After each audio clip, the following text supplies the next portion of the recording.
মুসানবী ইরাকের বাজারে গেলেন। আল্লাহ ওহী দিলেন, এ মুসা, ইরাকের বাজারের এক গোস্ত ব্যাপারীর সাথে তোমার হাসর নাসর হবে। মুসা নবী কয়, আমি একজন উলুল আজম নবী, এত বড় একটা কিতাবের মালিক হইছি, তাওরাত কিতাব। আমি আল্লাহর সাথে ডাইরেক্ট কথা বলি। মেরাজের রজনীতে আখিরি জমানার নবীকে ষষ্ঠ আসমানে লাগল পাইছি। জোরে কোন সুবহানাল্লাহ। কোন আসমানে? ষষ্ঠ আসমানে।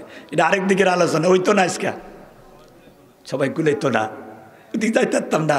লাভটা হইছে আঙ্গ। জোরে কোন সুবহানাল্লাহ। এর একটা হেকমত হইছে তো। ওই যে মুসা নবী আল্লাহরে কইছে না, রাব্বি হারিনি কইছে না, আল্লাহ দেহা দেন দেহা দেন। তো আল্লাহ তো সরাসরি দিছে না দেয়া। 70,000 নূরের পর্দা বেদ কইরা একটা সুজের সিদ্ধুরে 70,000 করছে। আচ্ছা, এটা কি আমরা বুঝতে পাইলাম কদ্দুর? এটা আচ্ছা, সুটের সিদ্ধুরা কদ্দুর? এটা এটারে বলে 70,000 ছিদ্র করছে। সেইটা দিয়ে বলে কত নূরের তাজাল্লিস জমক দিছে। এই তুর পাহাড়ের মধ্যে মুহূর্তের ভিতরে জ্বলে গেছে। মুসা নবী ফাঁস হইকা মুসা নবী বংশ হয়ে পড়ে গেছে। জোরে কোন সুবহানাল্লাহ। আমার নবী যখন মেরাজে গেছে, সুযোগ পাইছে, আসমানে ষষ্ঠ আসমানে নবী বাড়িতে চলে আসতেছে। নবী গো, কই যান? আমি তো চলে যাচ্ছি। আল্লাহ তো আপনার কিছু দিছে।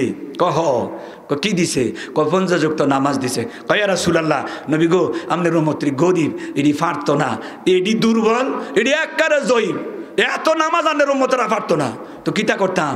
আল্লাহর কাছে যাইয়া কমাইয়া আনেন। একবার, দুইবার, তিনবার, 9 বার। কয়বার গেছে? জোরে কন্যা কয়বার? তো 9 বার গেছে। আল্লাহ নূরের তাজাল্লির সাথে আমার নবীর সাথে দেখা হয়েছে নি? জোরে করেন হয়েছে নি? মুসা নবী 9 বার ফাড়ানো হিসাব না। এখানে অনেক কারিশমা আছে, এখানে আল্লাহর হেকমত আছে, আল্লাহর কৌশল আছে।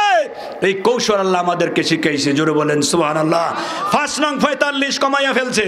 মুসা নবী কয়, হুজুর আরেকটা বাজার না? কয় না, আমি আর যাইতে পারতাম না, আমার শরম লাগে। এই সময় আল্লাহ আমার নবীকে কয়, হাবিব আর আসতে হইব না, আপনি শরম পাইয়েন না। আপনি 45 ওয়াক্ত আমি কমাইয়া দিছি, আপনি 5 ওয়াক্ত লইয়া দুনিয়ায় যান। আমি আল্লাহ আপনার এই উম্মতদেরকে 5 ওয়াক্তের বিনিময় 50 ওয়াক্ত সওয়াব দিব। জোরে কোন আল্লাহু আকবার। আমার আল্লাহ দিতে পারে কি পারে না? হযরত মুসা নবী আইলাইতাছে। হুজুরে ঠিক কইছিলাম না? ওই মুসা নবী ওই কষাই গোস্ত ব্যাপারী না, ওনার নবী হাসর নাসর হইব।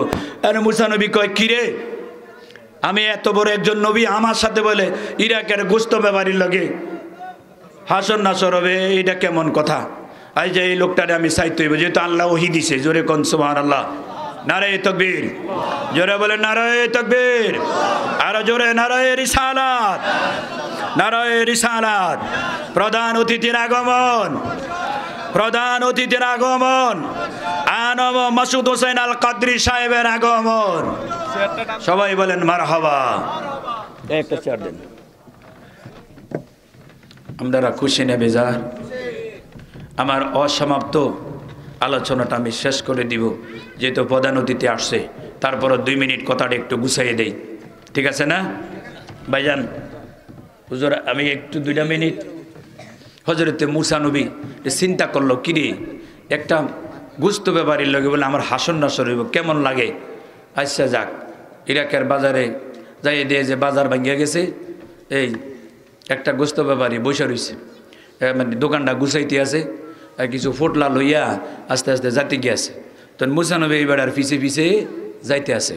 যাইতে যাইতে যাইতে যাইতে বাইট গেছে। মুসা নবীও বাইট গেছে। বেড়ে কিন্তু আর কইতে পারতো না, মুসা নবী একটু দূরে আছে আর কি। তো আলামত চাইতে আছে, কি কয় কি করে। তো ঘরে ঢুকছে, ঢুকে দেয় যে ওই যে খাসি আছে না, খাসি আজকে আমাদের পোলাবেন যে আমরা রাকিডারে কি না কয়, দোলনা নেই, দোলনা থেকে একটা এই বৃদ্ধ বয়সের একবারে 60 বেশি বয়স্ক একজন মহিলারে আলগে দিয়া কোঁসার মধ্যে লইয়া মাটির মধ্যে রাখছে। জোরে কোন সুবহানাল্লাহ।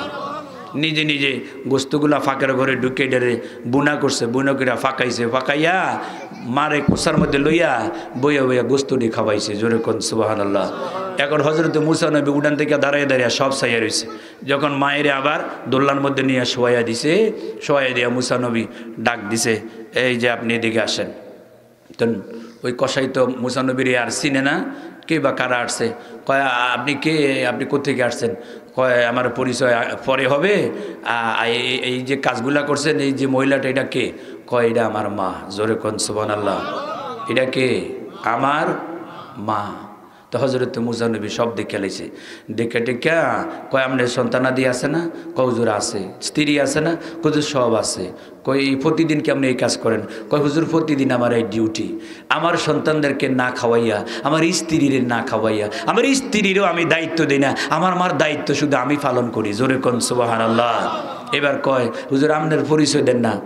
আন্নিকে কয় আমার পরিচয় তুমি যেহেতু জানতে চাইতেছো, আমি তোমার নবী মুসা। জোরে বলেন সুবহানাল্লাহ।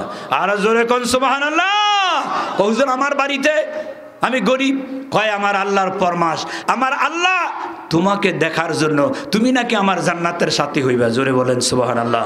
এখন আমরা মা বাবার খেদমত করব না ছাড়বো? জোরে বলেন করব না ছাড়বো? মা বাবা দোয়া করলে ভাগ্য খুলে যায়, মা বাবা বদদোয়া করলে তকদির থেকে কল্যাণ মাটির মধ্যে পড়ে যায়, দুর্ভাগা হয়ে যায়। মা বাবার দোয়ার দ্বারা অলি হয়, মা বাবার দোয়ার দ্বারা গাউস হয়, কুতুব হয়, আলেম হয়, হাফেজ হয়। আজকে আমরা যারা আপনাদের সামনে দোয়া করি, আমার তো দিল সাক্ষী দেয়, আমার মা আমার জন্য দোয়া করেছে, আমার বাবা আমার জন্য দোয়া করেছে, তাদের দোয়ার ফসল আল্লাহ আমাদেরকে এই পর্যন্ত আনছে। আল্লাহ রাব্বুল আলামিন আজকের এই মাহফিলকে কবুল করেন, আমরা সবাই বলি আমিন। আমার ভাই সুফিয়ান, ওনাকে চিনি শুধুমাত্র আমি, অন্যরা রাগ করেন না, ওনার অনেক আগে আমার চিনা, অনেক আগে আমি যখন বড় আলিয়ার ছাত্র ছিলাম তখন 98-99-তে। তো আপনারা যারা মাহফিল আয়োজন করেছেন, যুবক ভাইয়েরা, আমার যুবক বন্ধুরা, আপনাদের অক্লান্ত পরিশ্রম হয়েছে মাহফিলটা করার জন্য। আল্লাহ রাব্বুল আলামিন এই যুবকরা যারা এই মাহফিলের সাথে সংশ্লিষ্ট ছিল, আল্লাহ যেন প্রত্যেকটা যুবককে হযরত খালিদ বিন ওয়ালিদের মতো বানায়, বলেন আমিন। হযরত ওমর ফারুকের মতো যেন বানায়, সবাই বলেন আমিন। আপনাদের সকলকে ধন্যবাদ পাইন্দাবাদ জানিয়ে আমি আমার আলোচনা এখানে শেষ করছি। আসসালামু আলাইকুম ওয়া রাহমাতুল্লাহি তাআলা ওয়া বারাকাতুহু।